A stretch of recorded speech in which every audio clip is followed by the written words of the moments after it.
In this video, I'm going to show you how to make a moving background in a flipbook with a parallax effect. So first, what is parallax? You know what, let me just show you. I'll use these guys to help me. You can see that as I move the camera side to side, the objects closer to the camera move across the screen faster than the objects in the back. It's science. So we're going to apply the same principle to a flipbook with an animated background. Okay, so I'll walk you through step by step and then stick around to the end of the video. You'll get to see the finished animation. So for this flipbook, I decided to use a car driving and put a parallax effect in the background. But step one was drawing this car on all the pages, just in exactly the same place on every page. You'll see that the car doesn't move at all, but by the end, it's going to look like it's speeding along. Okay, so after drawing the car, the same on each page, I then started working on the first background layer behind the car. When animating a parallax effect, I like to think about the background in terms of layers.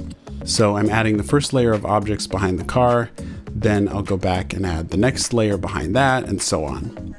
Let me just clarify one thing real quick. You'll notice that I drew the road with this curve. And now as you see me draw in the background elements, I'm going to have them follow that curve. But this has nothing to do with parallax effect. You don't need to curve your background like this. It's just a style choice. I just wanted to try this kind of slightly curved perspective, and I thought it would be interesting to see how it looked. So you can keep everything moving perfectly in a straight line if you prefer, and frankly it's easier, but I just wanted a little bit of a challenge to try this curved thing and see how it looked.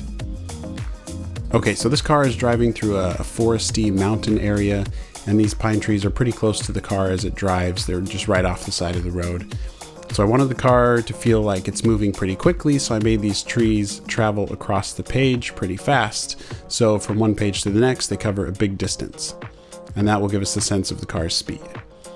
I'm not really worried about detail on these trees because they're moving across the page so quickly.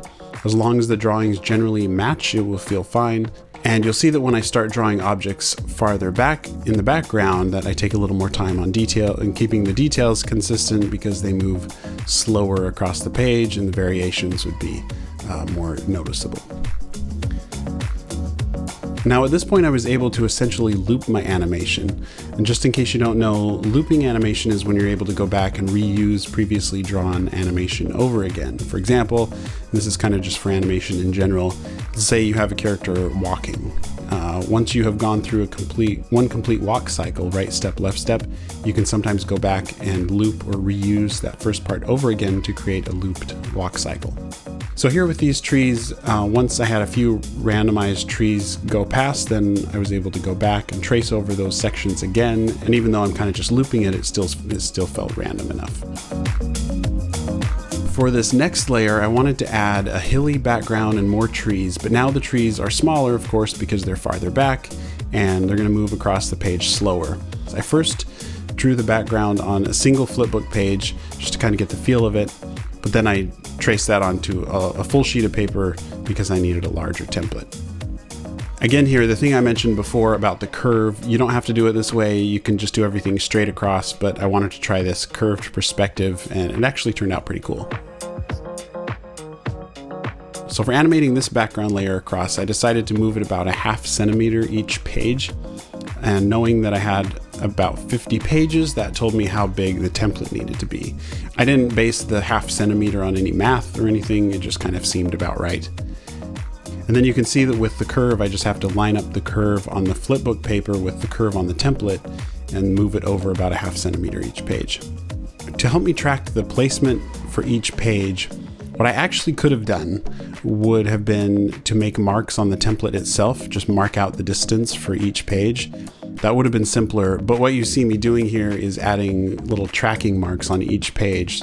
I then had a reference to use as I lined up the template again. So I could put that new page on and just easily line it up to where it previously was and then slide it over that 1/2 centimeter. But again, it would have been simpler probably just to put marks on the template itself where to line up each page.